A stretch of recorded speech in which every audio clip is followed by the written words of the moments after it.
E aí, Dandan?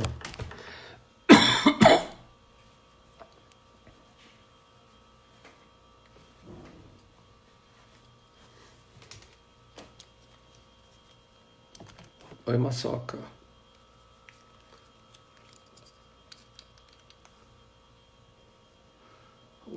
Ai. Oi, Vaninha. Tudo bem, amiga? Quanto tempo? Sara, Alê. Oi, oi, oi. Tá dando pra ouvir bem, gente?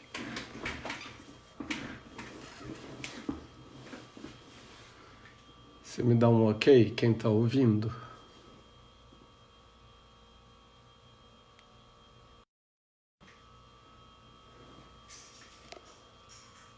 Que bom, graças a Deus.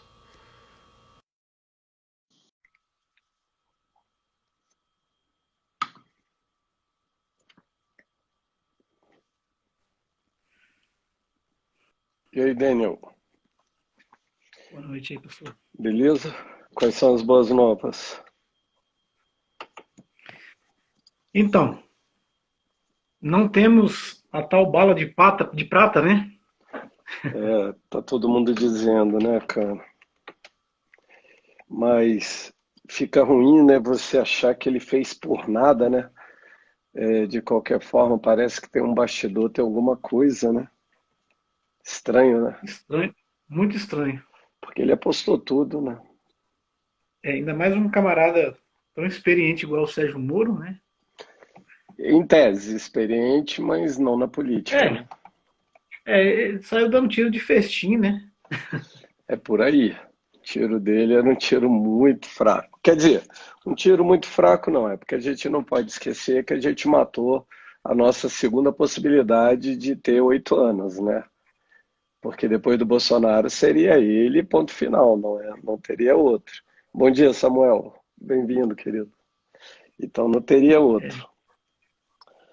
É, foi um candidato a presidente que caiu como um cometa, né? é, é porque eu acho que o enredo ainda não fechou tudo, né? Ainda a gente tem que ouvir muita coisa. Ele tentou expor, não sei se você viu ele fugindo do crime de prevaricação. Oi, Iva. Oi, Claudinha, tudo bem, amiga? Ele está fugindo do crime de prevaricação. Qual o crime de prevaricação? Se ele tivesse contabilizado 15 meses de narrativa ou de gravações, ele prevaricou. Então ele diz que ele só tem 15 dias. Por isso E ele de chamou. funcionários, né? Não, por isso ele De chamou os gravação. testemunhos. É, Mas só que quem chamou os testemunhos, quem identificou, porque ele citou, foi o próprio Aras, que é a PGR. Então eles se movimentaram e trouxeram os três generais. Cara, a situação dele é, sei lá, de caótica a pior. Oi, Claudinha. Que bom que você está aqui, amiga. lamentável. Hã? Rapaz, Lamentável, lamentável. eu já não sei se é lamentável, né? Eu acho que tinha que aflorar, porque mais cedo ou mais tarde.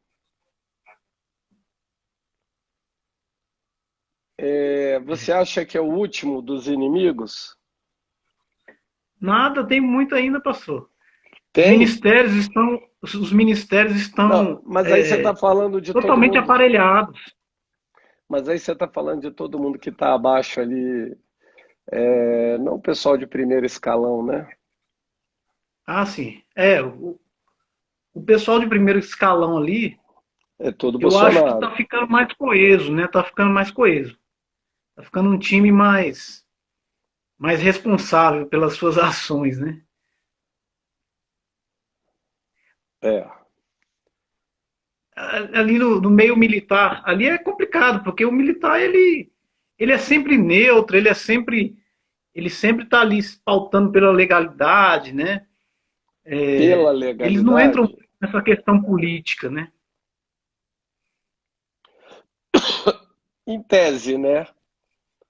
Porque, para mim, tudo isso que o Bolsonaro tem na mão É resultado da inteligência militar.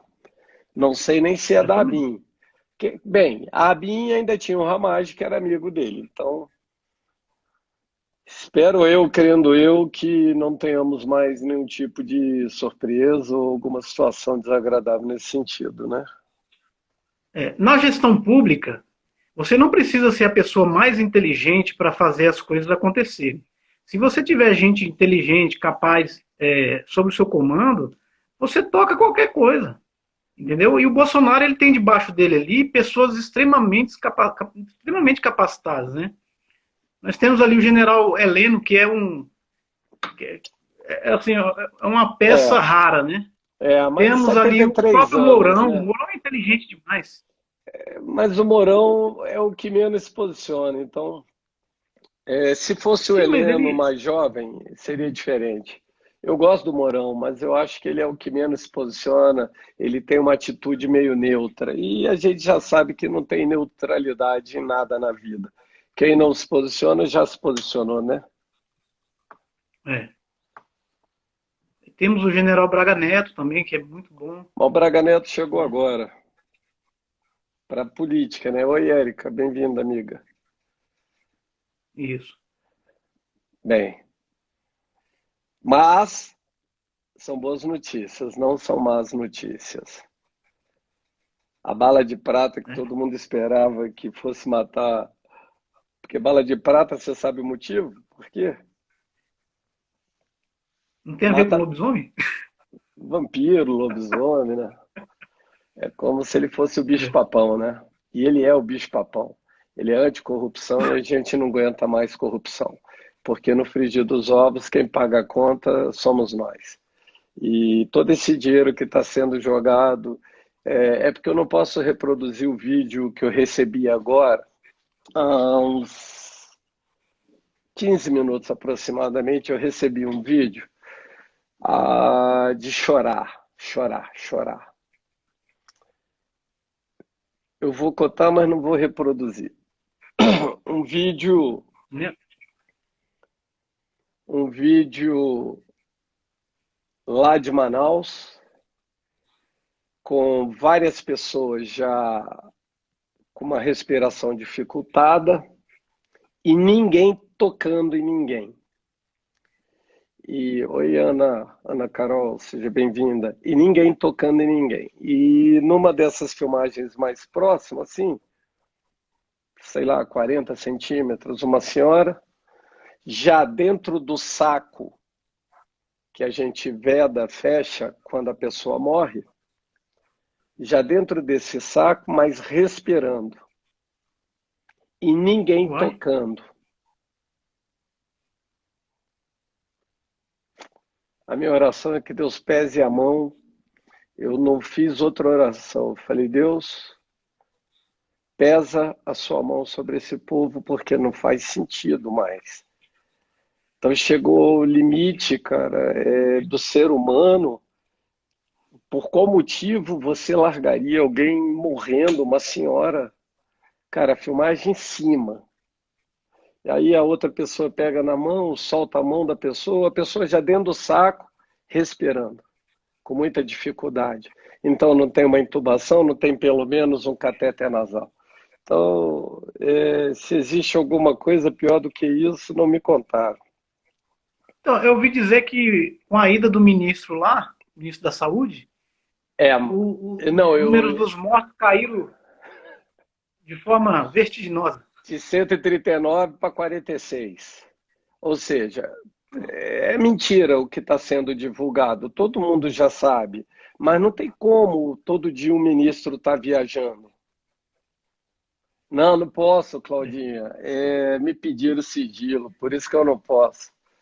Senão eu já tinha botado, era na rede, na net toda. Aí, como foi uma coisa muito assim pontual e me pediram, porque quem transmitiu foi um médico de Manaus passando por um amigo meu, então aí fica, o cara pediu, não tem como, porque se cair na rede já sabe da onde, não dá. É pesadaço, pesadaço, pesadaço. É muito triste, porque você sabe exatamente o motivo disso. é um plano que já fracassou, essa história de você culpar o Bolsonaro já fracassou, em especial Manaus, que tinha tudo para ser o polo mais desenvolvido em tecnologia, em tudo. Por quê? Porque lá não tem imposto, o imposto lá é diferenciado por conta da Zona Franca de Manaus. E não foi assim que aconteceu. Hoje, por exemplo, uma das pessoas que a gente acompanha comprou um produto via internet e o produto não chegou. Ou seja, estava cheio de papel dentro da caixa. Fala, Rafinha, seja bem-vindo. Dentro da caixa, cheio de papel. Então você está vendo, cara, no meio de uma calamidade, os que se aproveitam da miséria, da desgraça, os famosos urubus, né? A Bíblia descreve isso muito facilmente. Noé solta um corvo. Eu não sei se vocês sabem, para o judeu, a tradução de corvo que é árabe, traidor. O amalequita, para o judeu, a tradução de Malak é político, é aquele que esfaqueia pelas costas. Aí hoje eu postei, Bolsonaro foi esfaqueado pela frente, mas teve um juiz que esfaqueou por dentro, né, de dentro. Teve um juiz de fora, né? E juiz de Então, fora, e teve e um juiz de veio um que dentro. estava dentro.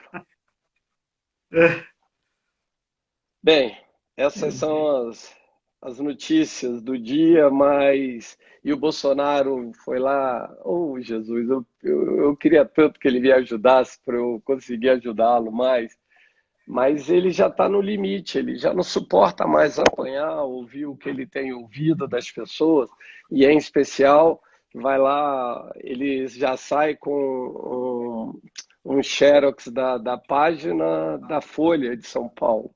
E eles mentindo que o Bolsonaro queria trocar o cara por conta do filho dele, quando não tem nada a ver, né? Nada a ver, nada a ver, nada a ver, até porque não tem nenhum processo que os filhos estão respondendo lá. Se tem um processo que estava para ser respondido, tem que ser no STF, porque o Flávio Bolsonaro, ele é senador, cara. Então, horrível. Hoje... Ah, A fala. narrativa dele não cola de jeito nenhum, né? De quem? Ah, A da do, a do... mídia, da esquerda. Mas então, mas eles não têm outra coisa para fazer a não ser atirar para tudo que é lado. Eu O não que sei não... se você ouviu, saiu no Correio Brasiliense, rapaz, eu fiquei assim de cara. Eles falando do filho do Bolsonaro, do mais novo, né? Acho que o Renan, que Uhum, tá namorando Renan. com uma menina. Olha a reportagem. Não, não, não é isso. Se ele estava namorando a filha do sargento que matou a Marielle. Não, essa que eu vi foi outro. Ela Ah, tava namorando um youtuber, uma youtuber, né? Eu não lembro Ah, sim, parece que ela era namorada de um cantor sertanejo aí. Assim, a notícia é que não tem nada a ver, que, sabe? Aí a gente pergunta, esse pessoal não tem mais o que publicar, não? tenho, mas não tendo algo grave para publicar, você fala só da família, só você botar o nome. Porque o que você quer é que o nome fique girando ali, só isso, mais nada, não tem nenhuma outra intenção. Rafa, tem algum testemunho bom para gente que você possa nos contar? Você está de pijama? Como você está? Não, a Andrea Eu tem vi. adestrado ele aí. A André tá. Não, a André hoje fez uma live muito bacana. O que você tem pra gente, Dandan? Amém. Vamos voltar no tempo, hein? No tempo, muito não, pelo amor de Deus. Não, Não um tempo seja tão próximo. retrógrado. Kleber Lucas. Eu queria Queria ter ter mais que uma uma voz, voz mais mais que que um uma amor e e uma uma vida vida pra pra te oferecer. oferecer. Pois tu és muito mais Mais que eu possa possa ter ter em em meu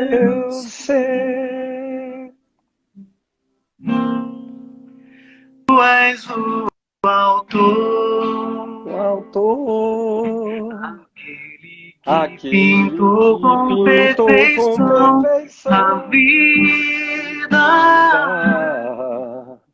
Tu és o Senhor, aquele que me amou e és o meu Deus, meu Senhor. Minha vida é para o teu louvor, meu Deus, meu Senhor. Minha vida é para o teu louvor.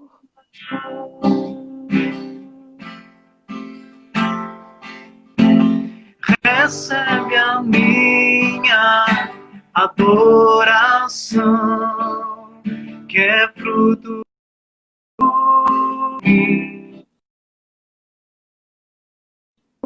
e do teu amor, que restaura em mim o meu amor por ti, Jesus. Engrandecerei, exaltarei o teu nome diante dos reis e dos poderosos. Eu louvarei a ti, Senhor.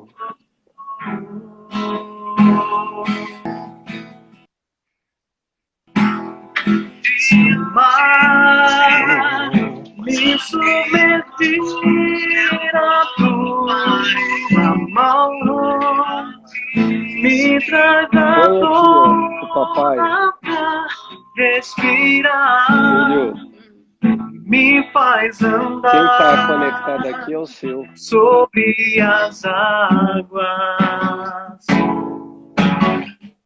Eu acho que vai conseguir. Tu és o Deus da minha salvação. És o meu dono, minha paixão, minha canção e o meu louvor.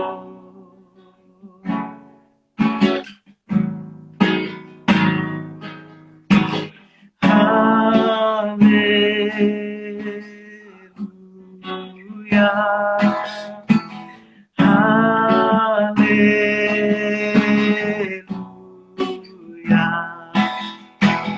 aleluia, as águas. Aleluia.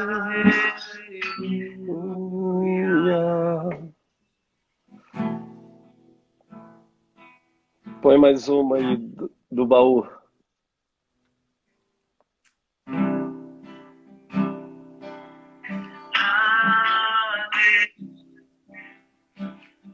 Tá dando uns retornos aí diferentes. Ele abriu mão de sua glória, sangrou no madeiro por mim, me conectou, salvou e curou. Ele me deu um destino, uma capa e um pouco de vinho.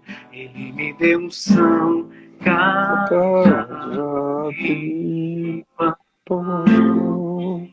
Pôs um anel em meu dedo e me tirou o medo.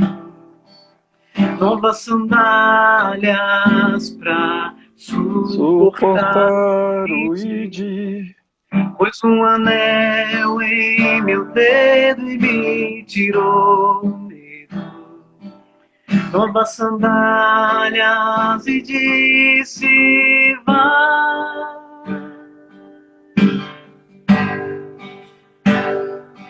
E eu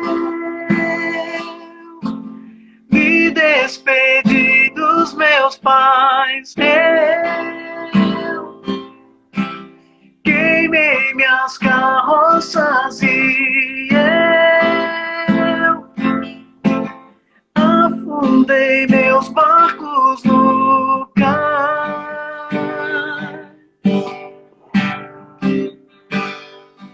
E eu me despedi dos meus pais. Eu queimei minhas carroças e eu afundei meus barcos no cais.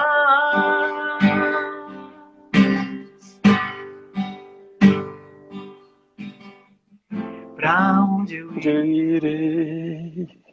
Se eu não Tenho pra onde voltar. Só tem você, Deus, palavra de vida eterna. Pra onde eu irei? Se eu não tenho pra onde voltar, só tenho você, Deus, palavra de vida eterna. Pra onde eu irei? Se eu não tenho pra onde voltar, só tenho você, Deus, palavra de vida eterna. Pra onde eu irei? Se eu não tenho pra onde voltar, só tenho você, Deus, palavra de vida eterna. Sou totalmente teu. Fui encontrado pelo teu amor, pelo teu amor.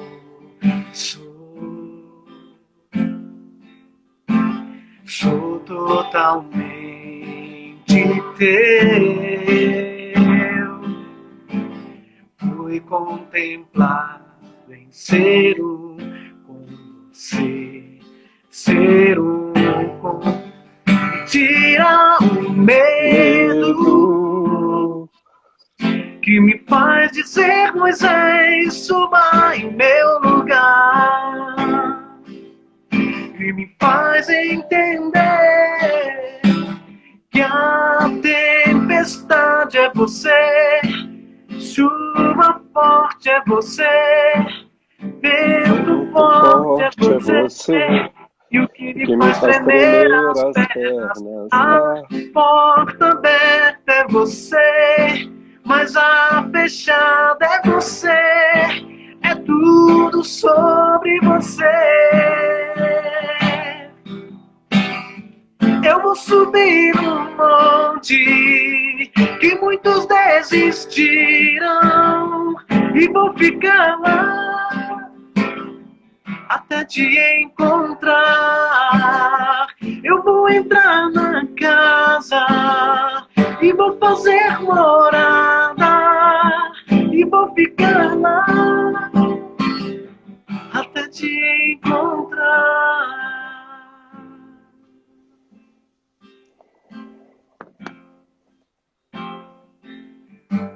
Benção.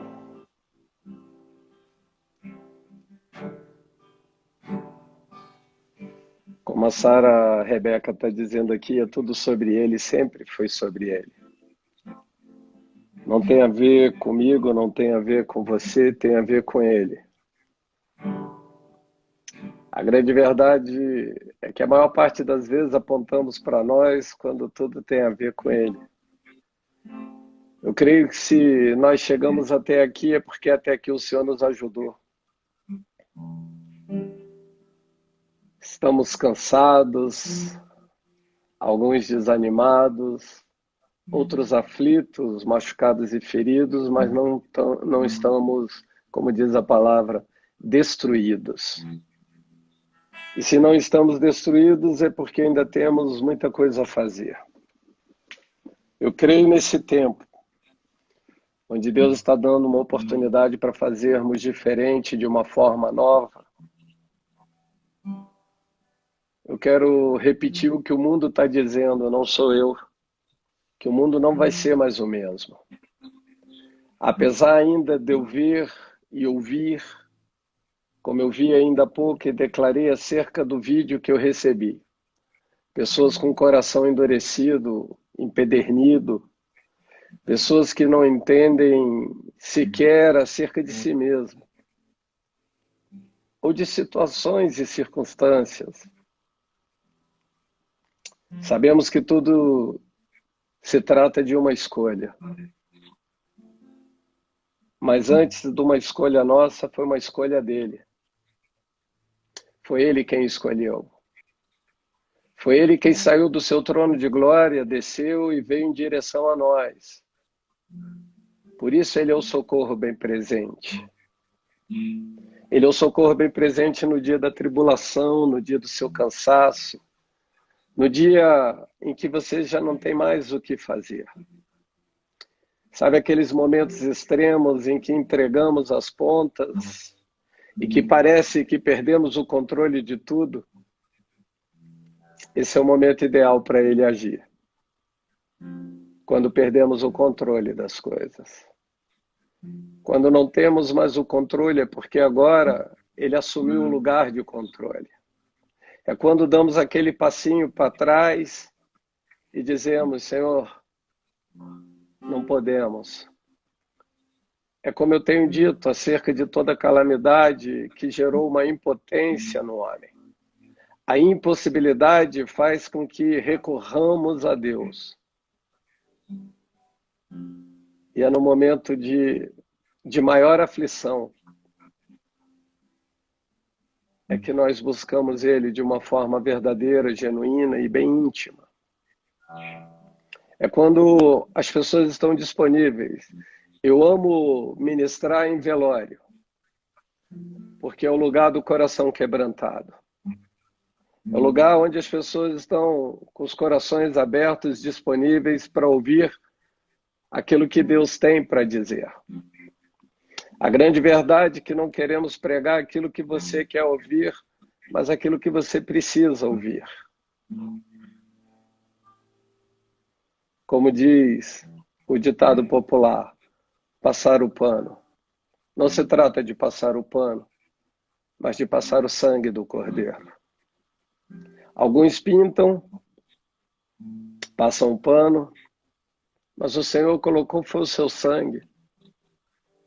E como disse Pedro, o sangue do Senhor é puro, é santo, não tem mácula.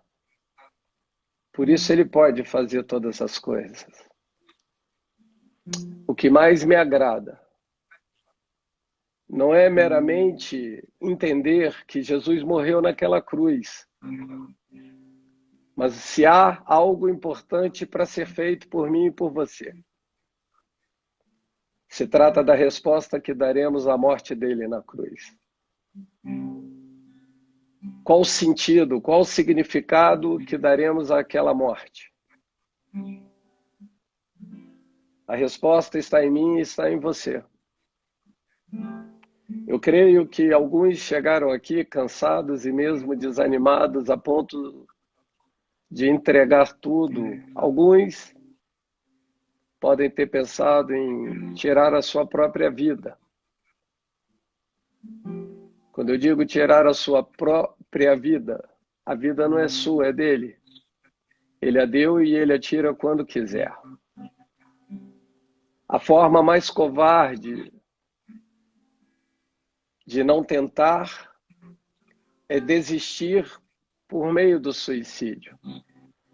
Perceba que isso não é um apontamento acerca de uma fraqueza humana, porque a palavra de Deus diz que na nossa fraqueza Deus aperfeiçoa o seu poder. Mas a desistência impede que alcancemos.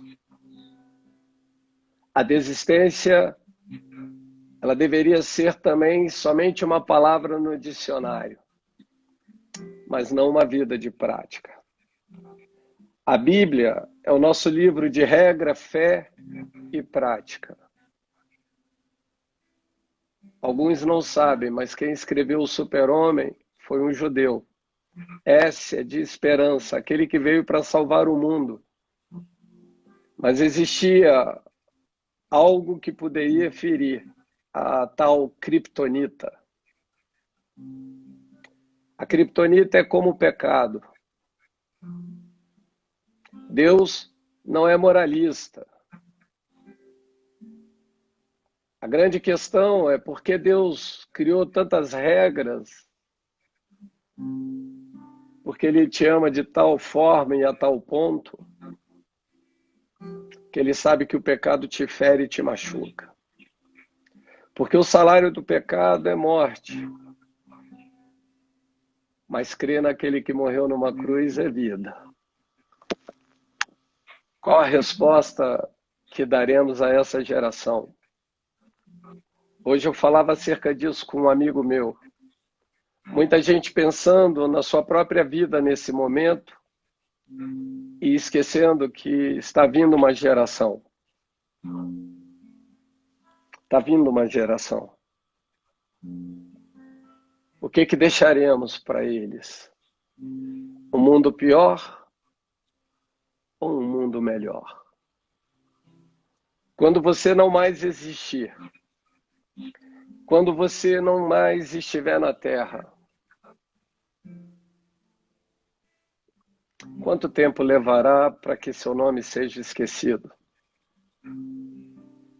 E os seus feitos? Quais serão os seus feitos relevantes? Pelo menos na sua casa, na sua família, no meio daqueles que você convive e ama, e até mesmo no meio dos teus inimigos. O que estará escrito na sua lápide? Eu não estou fúnebre, não, mas eu estou reflexivo.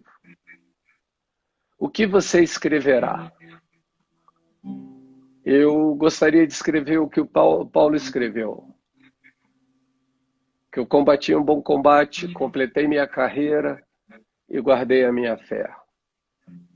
Apesar de tantos tropeços, de ser tão pequeno, tão frágil, combati o bom combate. Eu quero que meu filho ouça, veja e vivifique e receba cada dia mais em cima do que eu estou dizendo. Que ele se lembre de mim como alguém que tentou fazer o bem. E que mesmo tentando fazer o bem, como diz Romanos 7, aquilo que eu quero fazer eu não faço, mas aquilo que eu não quero fazer, isso sim, eu faço. Lutando a todo tempo, uma luta feroz e até mesmo parece desumana. Não tem nada mais difícil do que lutar contra você mesmo. E uma das maiores pregações que eu já ouvi foi meu filho pregando para mim. Que Davi havia vencido a si mesmo quando ele estava na caverna com Saul e não o matou. Ele venceu o desejo, a vontade, porque o que ele queria era matar Saul, o seu perseguidor. Mas ele se venceu. Qual a resposta que daremos àquela cruz fixação? Qual a resposta que daremos àquela dor, àquele sofrimento, àquele abandono de um pai com um filho? Qual o significado? Alguns acreditam, como eu tenho dito, na historicidade de Jesus, mas não que ele entrou, ou substituiu, ou se colocou no nosso lugar. O chamado empatia. Jesus tem a maior empatia que eu já vi. Ele sabe se colocar no lugar das pessoas como ninguém.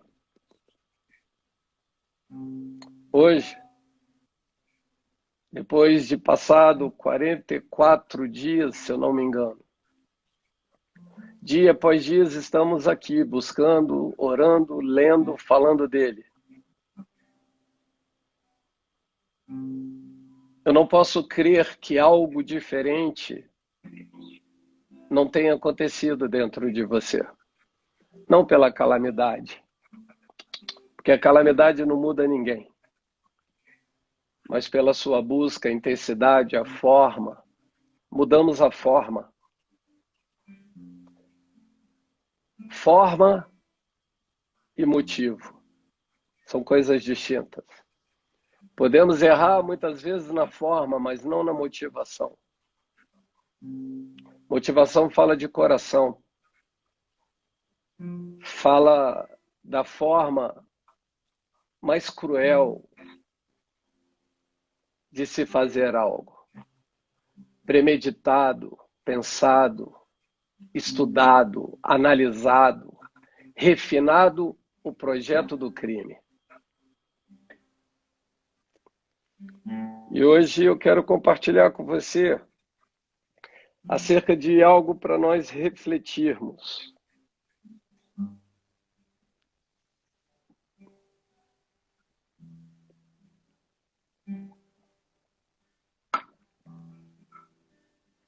Quantas coisas caóticas você já viu e ouviu? Hoje vai ter uma live mais reflexiva.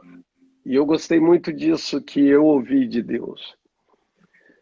Quantas são as coisas tristes, doídas, feridas, machucadas, aquelas que estão purgando, que estão sangrando, que quando o vento bate, ela ainda arde, dói.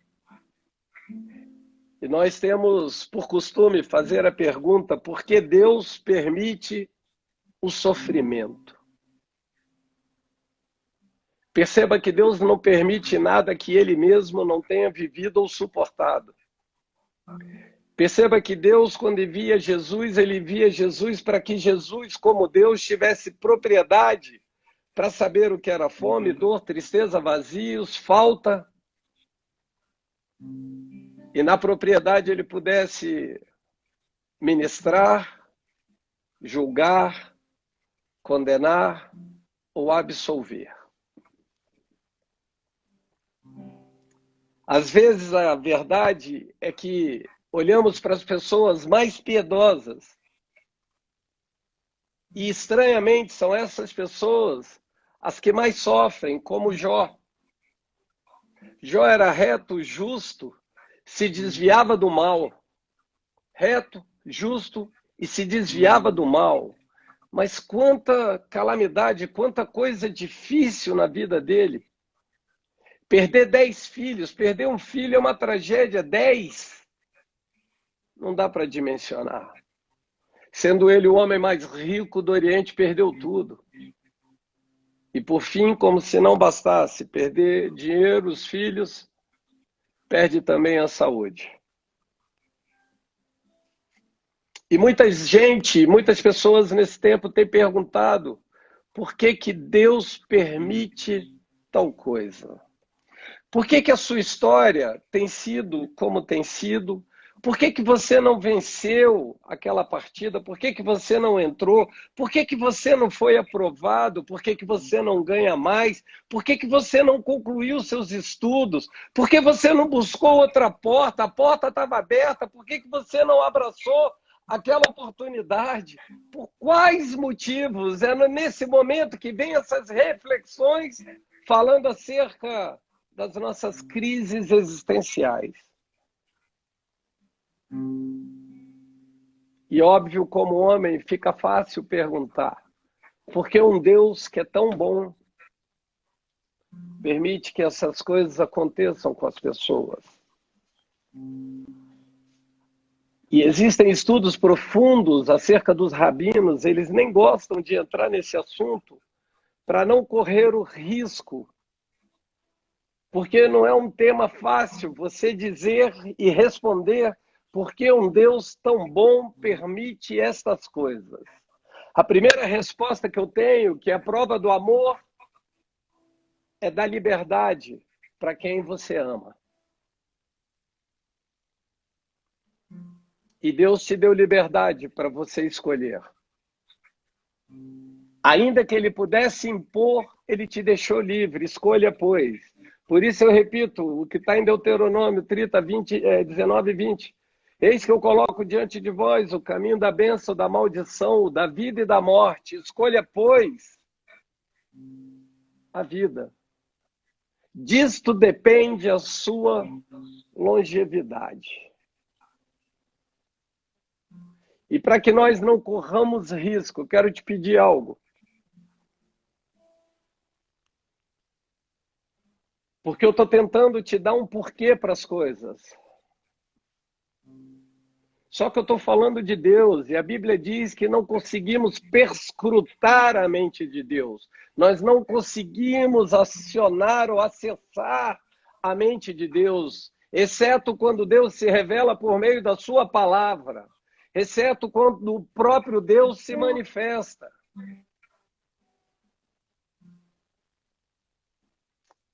A prova da liberdade, Claudinha, é que Deus preparou tudo, fez um Éden, um lugar perfeito, colocou eu e você e disse, coloquei 2 árvores aqui no meio, escolha, pois, escolha. Perceba que na ótica de Deus não existe cativeiro, nem a obrigação ou a obrigatoriedade de você adorá-lo, pelo contrário.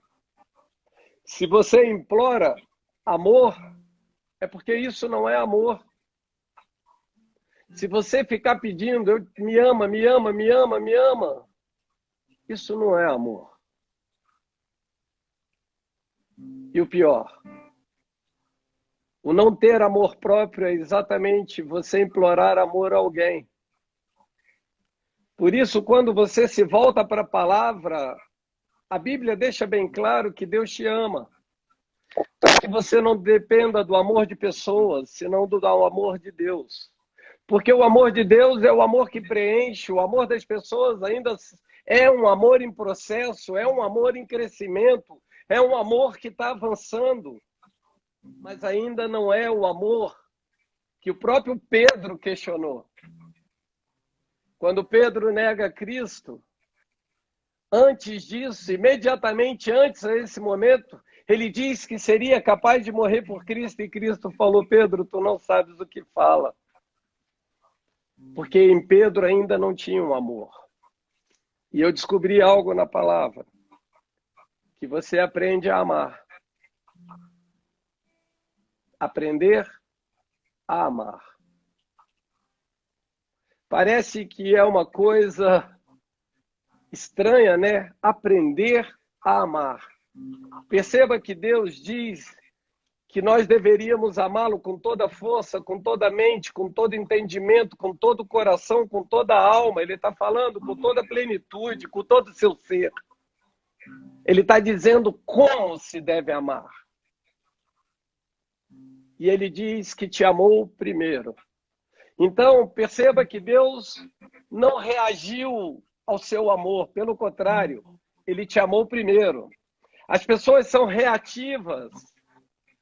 Se você me ama, eu te amo. Se não, eu não te amo. Isso não é amor. Isso é rivalidade. Mas não é amor. Porque, como diz o louvor, amor não se compra, nem se merece. É algo que se recebe.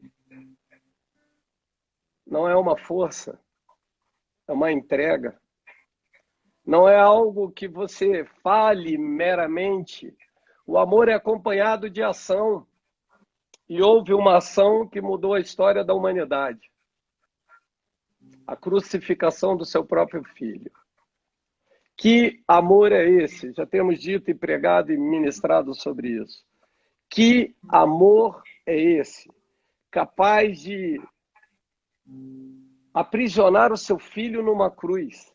Pense, faça agora, nesse momento, como se você fosse Deus e você tivesse que dar a ordem para que seu filho fosse crucificado e, como ele é santo, puro, não pudesse morrer, você arranjasse uma estratégia e você o matasse. Que foi exatamente o que aconteceu. Cristo não podia morrer. Foi Deus quem o matou. É estranho nós falarmos assim? Mas foi isso. O sumo sacerdote sacrificou o próprio Cordeiro. O Cordeiro Santo que tira o pecado do mundo. Por isso, antes de correr o risco de te dizer o porquê que um Deus bom faria tal coisa, ou permita que nós vivamos tais coisas, eu queria que você refletisse acerca do sofrimento dos seus irmãos, das pessoas que estão à sua volta.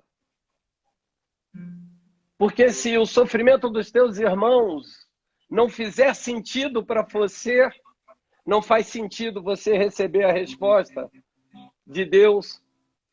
Por que que um Deus bom permitiria tal coisa? Seria então melhor ficar sem resposta nenhuma. Então você agora pode começar a pensar no porquê de Deus fazer ou permitir tais coisas. Quando você estiver diante de um sofrimento, em face a uma pessoa em sofrimento, você nunca mais vai esquecer isso. Apenas fique em silêncio, olhando nos olhos e ouvindo o que ela tem para contar. A grande verdade é que somos bons em falar, mas somos péssimos em ouvir. E eu disse essa semana que o refrear da língua não é fruto do Espírito Santo, senão da sua própria vontade. Jesus estava agora crucificado e ele poderia ter gritado: eu sou inocente. Mas ele preferiu calar a sua voz para que a voz do Pai, ainda que em silêncio, falasse. Muitas vezes queremos falar e perdemos a oportunidade de deixarmos Deus falar por nós. Por isso aquela frase: você é escravo do que você fala, mas você é senhor do seu silêncio. Jesus, naquele momento, se torna senhor do silêncio dele, porque ele preferiu que o Pai falasse por ele, que a resposta viesse de Deus, e não das suas dores e feridas naquele momento que ele estava vivendo. Então, o que eu peço para você é que você agora olhe as pessoas de uma outra maneira, que você saiba mais ouvir do que falar, que agora você possa olhá-las face a face, olho no olho, e tentar entender o histórico, o bastidor do que ela vive. Até que essa pessoa entenda que ela não está sozinha. Esse é o ponto. Enquanto eu e você nos debatemos, nos degladiamos com nós, nos batemos, nos agredimos, nós perdemos a chance de percebermos que não estamos sozinhos nessas lutas. Ainda que não haja nenhuma pessoa, Deus está comigo, está com você. Mas eu quero ilustrar isso que eu estou te dizendo para que fique bem entendido. Imagine um jogo de basquete onde tem muitos meninos reunidos. Presta bem atenção nisso. Muitos meninos reunidos jogando basquete. E um desses meninos pega a bola e chuta, porque eles estão dentro de uma quadra. E ele chuta em direção a um gol de futebol. Então todos os outros meninos caem para cima dele. O que você pensa que você está fazendo? E ele diz: uai, o que vocês querem dizer com isso? Nós estamos jogando. Apenas eu marquei um gol. Os meninos dizem: você não marcou um gol, você simplesmente passou a bola para outro time. Porque no basquete, chutar a bola é falta. Você cometeu uma falta. Oh. O menino, então, ele fica confuso, fica se sentindo excluído daquela partida. Mas, pastor, qual é o problema nisso tudo? O problema é que os meninos estavam jogando basquete e ele estava jogando futebol. Eu chamo esse problema de jogar o jogo errado. Vou repetir isso. jogar o jogo errado.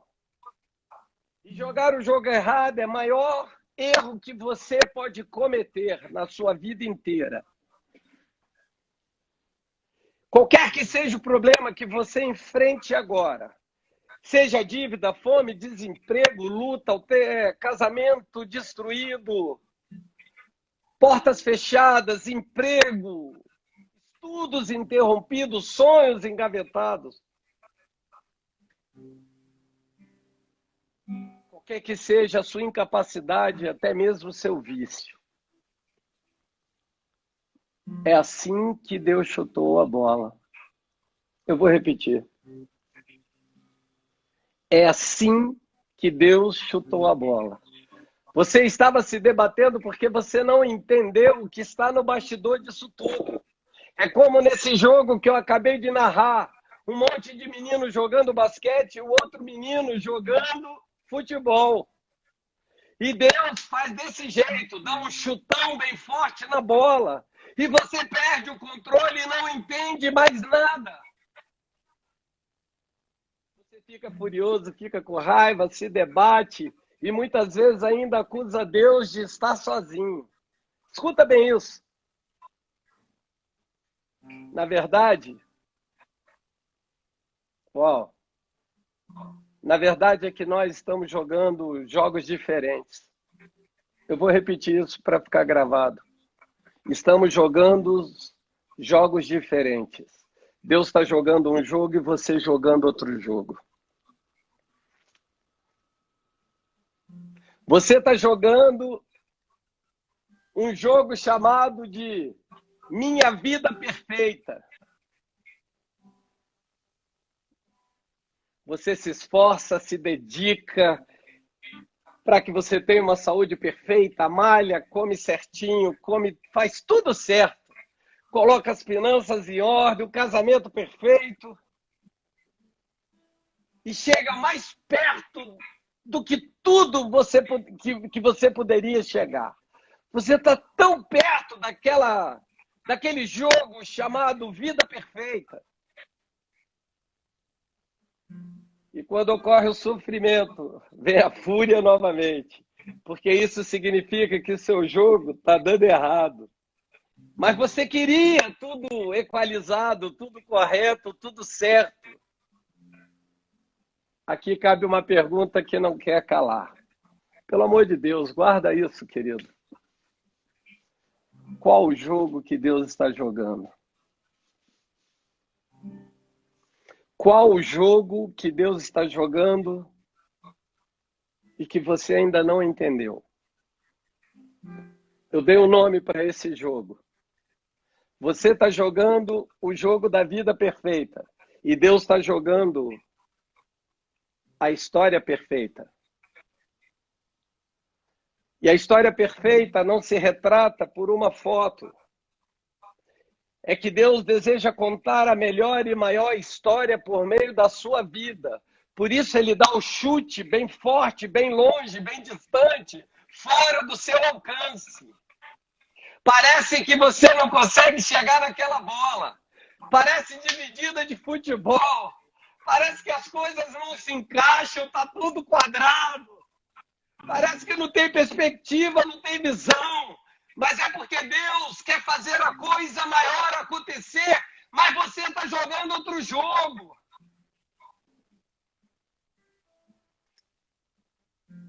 Presta bem atenção como isso sou eu querendo montar Deus dentro de mim. Entender, meditar em Deus é isso. Ele tenta desenrolar a sua história como se fossem atos numa peça de teatro. Como se fossem atos num filme.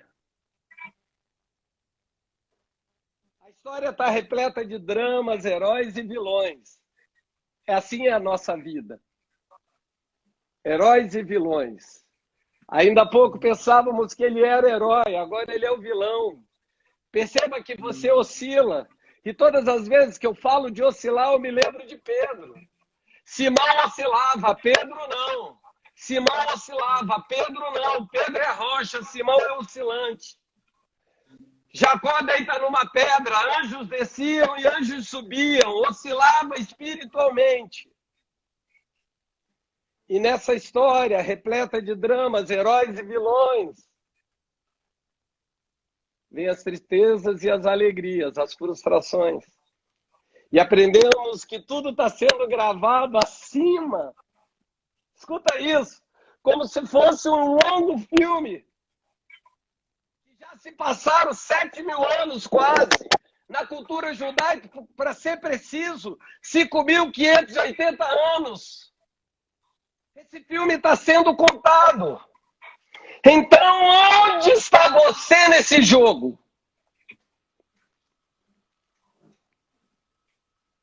Não se esqueça, como diz aquelas placas, você está sendo filmado. E eu entendi que como a nossa vida funciona como uma peça teatral, Deus é o diretor e eu sou o ator. Você tem atuado nesse filme o tempo todo, ainda que de forma destrambelhada muitas vezes. O problema é que você não percebe que está no filme. Você só consegue ver o fragmento do filme. Você só consegue ver aquilo que a gente chama de foto. Você só consegue olhar a fotografia e não vai além disso. Eu vou ter que interromper, senão vai cair a live. Vocês prometem voltar? Porque é tão lindo o que eu tenho para dizer para vocês. Eu vou encerrar e a gente volta.